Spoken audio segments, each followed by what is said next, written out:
Okay, so I think we're recording. So hi everybody and welcome to the Ripcore Rockstars team call tonight. My name is Shay Pendergraft and I'm super excited to be here with you guys and excited for what I have to share with you. Tonight's call is going to be short and sweet. I don't have slides for you or anything.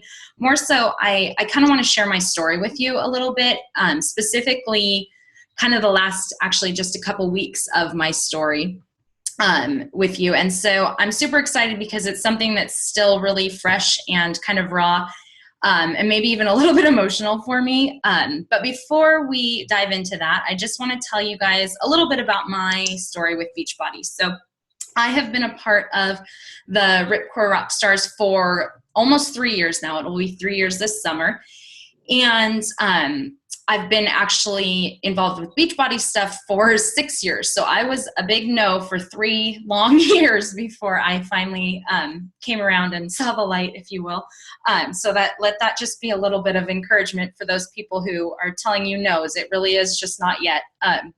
And so when I decided to finally sign up, it was because Jason, Tammy's husband, was starting a P90X group for people who had started. See if I can mute everybody. Okay. Can you guys still hear me? Okay. So anyways, Jason, Tammy's husband, had started a group for people who had started P90X a million times and never finished, which was totally me. And so I was like, I want to get into this group. I'm going to finally finish this program. And he wasn't requiring Shakeology, but leading up to the group starting, everybody was talking about it. And I hadn't tried Shakeology yet. And I'm kind of a type A or red personality, if you will. I'm kind of like an all or nothing person. And so I was like, you know what? I'm going to commit to this program for the 3 months, the 90 days, and I'm going to do Shakeology just for the 3 months. And then I'm sure I probably won't like it and I'll quit and whatever. And so in talking to Tammy, she had explained that, you know, if I knew I was going to do it for 3 months, I might as well sign up for as a coach for the discount. And so long story short, I did. I fell in love with it and I've been signed up since. But in the beginning, I really was just a discount customer, which I think is the way a lot of you maybe even started out. That's how a lot of people start out. And the little side note to that is right at the very end of that challenge group, as we were finishing the program, I found out I was pregnant with my son. And so it was great because I started my pregnancy in the best shape I'd ever been in, which was awesome. And it led to a really healthy pregnancy. But it also led to me using that as an excuse to not really do anything with the business. And so I really, truly did nothing with the business for the first year. I had kind of told people I was a coach, but I wasn't doing anything with it. And so then fast forward a year later, and now I am dropping my son off at my in-laws as I'm going back to work after my maternity leave. And I'm bawling my eyes out and realizing that this is not for me. I do not want to be a working mom. It was way harder than I thought it was going to be. And so I realized really quickly that I had this opportunity with Beachbody. And so from there, I kind of became a hobby coach is what I would call it. And I wish I could say that like I jumped right in and became a business builder from that point forward, but I really didn't. I kind of thought I was, that's what I was doing. But it wasn't. I wasn't treating it like a business. I wasn't putting the hours in. I just was kind of using it as a hobby. And so then again, fast forward really to just this past January. So just a few months ago. And after just a lot of soul searching and still being a full-time working mom and hating dropping my son off every day, I realized that I needed to get serious about this. And this was something that I really wanted to do. And so now I'm all in and I'm working my tail off to be able to stay home with my little boy. So that's kind of my story in a nutshell. And so now I just want to kind of get into what I want to talk about on this call. And really what I want to talk about tonight is kind of this concept of having a why. And if you've been around Beachbody, around coaches for any length of time at all, you've probably heard of this concept because we talk about it all the time, about how important it is to have a why. to have people use this phrase all the time, having a why that makes you cry. And so I want to talk a little bit about what that means. And then I want to talk a little bit about what I realized, just like I said at the beginning of the call, just even a couple weeks ago, that has really transformed my business and the way that I'm working in the last couple weeks. And so when we talk about a why, we talk about having a why and how important that is in the business. I just want to look at that word a little bit more. Webster defines that as a reason or a purpose. And so when we talk about that, what we're really saying is that you have to have a reason. You have to figure out, why are you in this business? Why are you a part of this? And why are you doing this? And if you listen to any type of personal development or of the, top coaches or anything, they'll talk about this. And I was just listening to a wake up call this morning, an old one from a coach who I'm going to butcher his name, Vito Law something. But you can look him up on the podcast. He was talking about having a why. And, it's this concept where once you ask why, you have to dig a little bit deeper. So why are we in this business? Well, I want to make money. Well, why do you want to make money? Or why do you want to stay home with your child? And so for me, my surface why was easy. I didn't want to be a working mom. I didn't want to work outside the home. Well, as I keep asking those questions, the why, the thing that really just tears my heart apart is the thought of missing out on things that my son's going to be doing. So he's only 2. He'll be 2 on Monday. But at some point he's going to be playing sports. He's going to have activities. He's going to have things he wants to do or things that he's a part of. And I see every single day at work the other moms that I work with who are missing those activities for their kids. And that just rips my heart apart to think that I might have to do that. And so when I get to that point, that's the why that makes me cry. It's not just that I don't want to work. It's actually thinking of that thing that just, it hurts your heart and it makes you emotional. And so the why looks different for everybody. And this is stuff that you guys have probably heard. We probably all know this. Your why might be that you want to take trips. You've never been able to travel and you want to travel, you want to see the world. Or maybe you're so far in debt you can't see straight and you need to pay off that debt. It's going to be different for everybody. And so as the top coaches and in the business as a whole, we talk so much about this, and they tell you to write it down and keep it in front of you, and we look at it every day and we use it to motivate us. And all of that's great. And that's all stuff I've been doing for a long time. I figured that part out right away because that's the whole point of that I'm even coaching at all. But I realized a couple weeks ago that there's a little bit of a problem with that, I think. And the problem is that when we talk about what is my why, what is my reason, what is my purpose, is that it's all me focused. Everything has to do with me and why am I doing this? What am I trying to get out of it? What do I want? What are my goals? And those me goals, those things are only going to motivate you so far. And that was the problem I was having with my business. And so what I figured out is that in addition to having a why, you also have to have a how. And Webster defines how as in what way or manner or by what means you do something. The way I define how is helping others win. And that, when I figured this out, just literally, it was 2 weeks ago, I was on a call, one of our diamond calls with Tammy and Fatma, I think actually, sorry. I was at the library and I was sitting in the middle of the library bawling on our call because I was just figuring all this out. And so that's what I want to share with you guys tonight. Kind of what these last couple of weeks, what I've figured out. And so, like I said, I think it's so important to not just have a why, but to have a how, to remember that we're here to help others win. And we talk about having a why that makes you cry. And I think we also have to have a how that comes with a vow. So to vow to help others win. And when I think about that, I had forgotten that part. And where this really started for me a couple weeks ago was actually in my morning workout. I was down here in the gym. I was doing PIO, and I was listening to Brigitte Linford. She has a video that somebody had posted in one of our groups.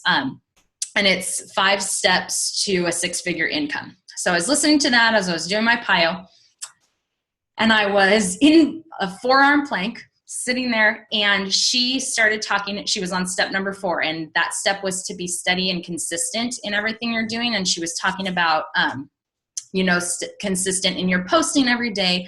And then she moved on to start talking about being consistent in your challenge groups. And I don't know if any of you listened to this call, or to her video. If you didn't, you need to go back and listen to it, because she gets all emotional. She's like practically crying on the call. And she starts talking about how there's coaches out there who are going absent in their challenge groups. And she says specifically, it breaks my heart to know there's someone who trusted in you to be in your challenge group and you went missing on them.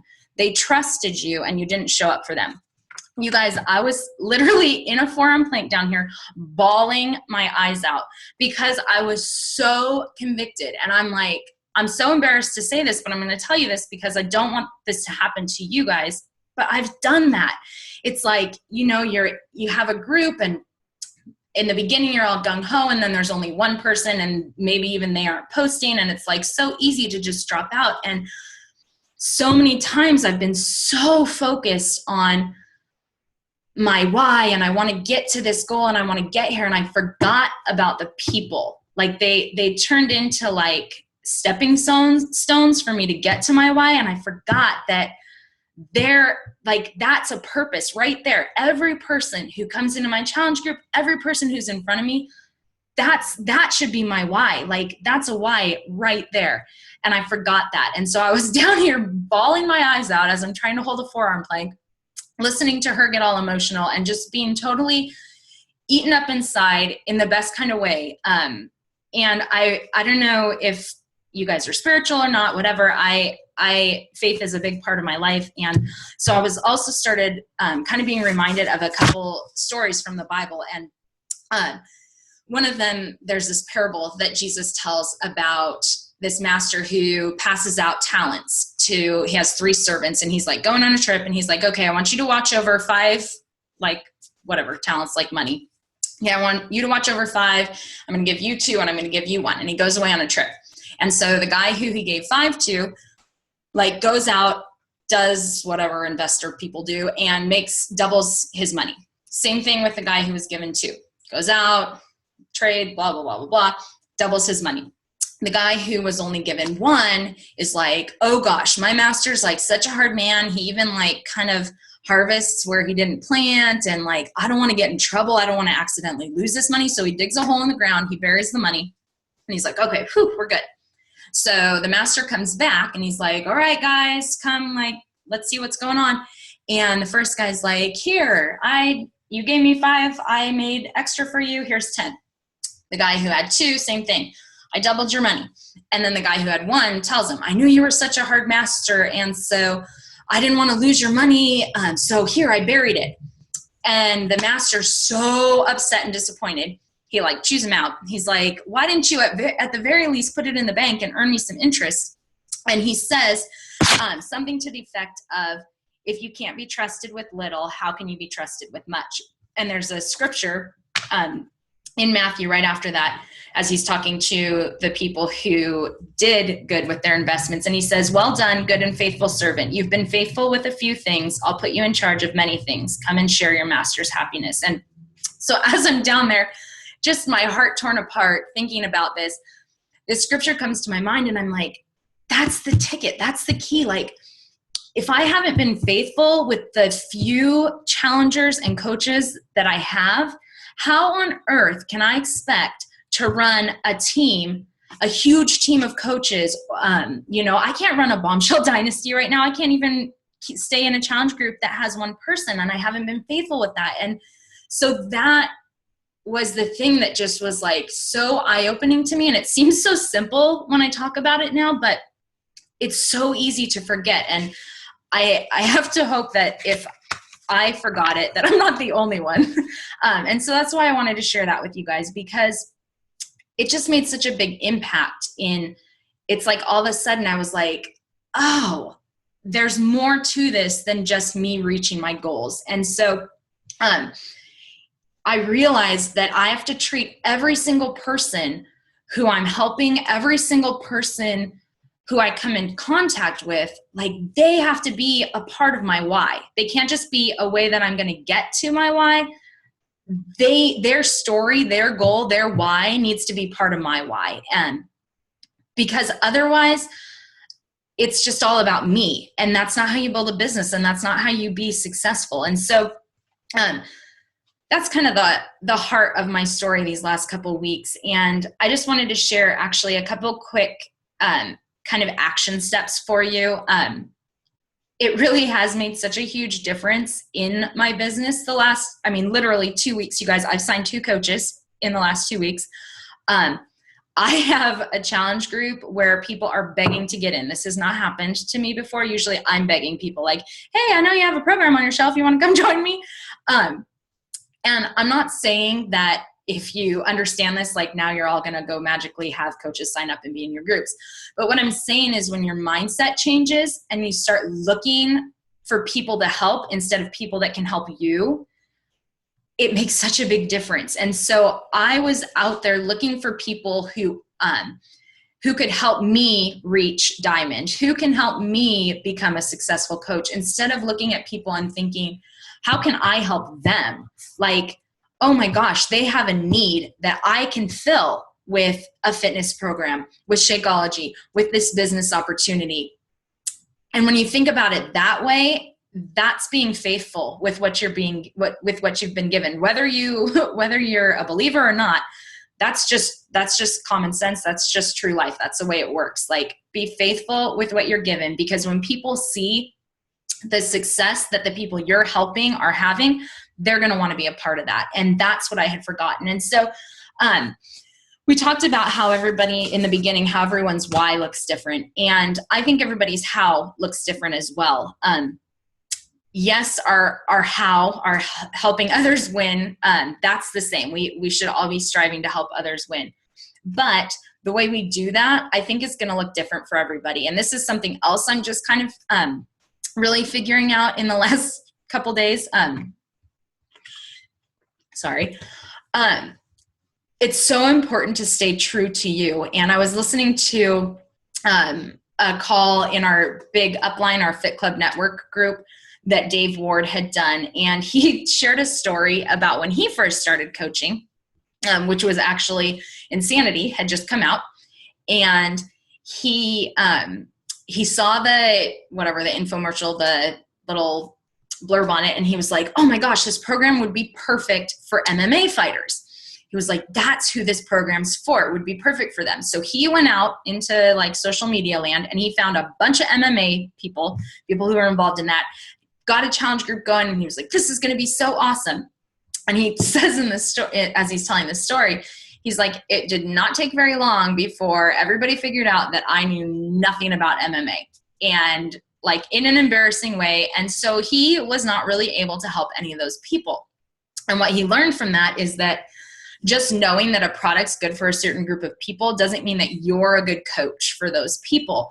And I think that's so true. And it's something that I have kind of had to figure out as well, because you really do have to find your niche. And people, I've heard coaches talk about it all the time, but I didn't really think about it in the way that, like, if I'm really going to help somebody, if my biggest goal is to make somebody be successful, I need to be helping people who I understand and who I can do that for. Like, I would have no idea how to help an MMA fighter. I know nothing about that, and I really don't care to. So that would be ridiculous for me. But moms who are going back to work and dropping their kids off at daycare or at somebody's house every day who hate that, yeah, I can help you. Moms who gained 40 pounds after they had their child because they sat on their butt and ate goldfish like I did, yeah, I can help you with that kind of stuff. So figure out, like, what's your thing? What drew you to Beachbody? And then find people like that, because you guys, we're not unique in our situation. I mean, we all have our uniqueness, but there's other people out there who have the same things, the same struggles that you have. And so those are the people you should be looking for, because those are the people you can really help. And so in another training I was just listening to by Dave Ward, he said something, I think he heard this from Bo Eason actually, but he talked about how important it is to find a need. In order to be successful, you have to find a need. And what he was saying is that when he first started in Beachbody, there wasn't a lot of information like out in social media about Beachbody programs. Like it was, you know, the website and stuff was kind of archaic. There wasn't a bunch of like YouTube stuff. Huh. Sorry. And so in the beginning, when he first started out, he spent a lot of time like reviewing their products, putting blogs up, doing other websites and things like that. I'm gonna start choking now. Well, now, like, that's not a need anymore. People don't need me to spend hours and hours putting up information about each Beachbody product, because they can go to the website, they can go to YouTube, they can go, gosh, you can go to Pinterest and Facebook and wherever you need. So that's not a need anymore. So we have to figure out like, what is a need and what is a need that you can fill. In the story that Dave was telling, as he's sitting there listening to Bo Eason say that, he was sitting next to Jimmy Hayes Nelson, which is another top coach who was in the Insanity videos. And they both looked at each other and like, man, like the need that we can fill is a leadership event for men. And I don't know if you guys had seen recently in the Fit Club Network group, but they just pulled off this huge leadership training camp event for men.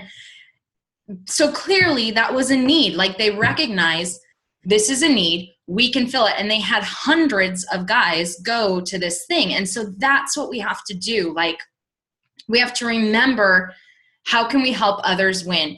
And how specifically can I help others win? Like what is the need that I personally can fill? And so that's just what I kind of want to challenge you with today, or leave you with today. Yes, you have to have a why. Yes, your why should make you cry. It should hurt your heart, but you also have to have a how, and you have to vow that you're going to help others win. Because otherwise, if you forget that, you're never going to be successful if it's just about you. And so that's just what I kind of want to leave you guys with. We have a couple more minutes for those of you who just got on. This is just the free Zoom version, and so we only have 30 minutes, I think. So we have like maybe 6 more minutes, but I'll unmute you guys. And if anybody has questions or wants to chat about it. Mommy, who's that who was talking? I was actually listening to you on the phone, and now I'm listening to my kids argue in the background. So I caught a little more than I just walked into. I actually heard that the call you were talking about when you were doing your plank. That was pretty cool. Yeah, that was. I mean, besides for just this point, it's a great call. Everybody should listen to it, anyways, because your 5 steps are really good. But that was the one that just like, man, that one hit me. So. I think. So if no one has questions or comments or anything, then we'll just go ahead and close it out. Actually, we'll just stop the recording.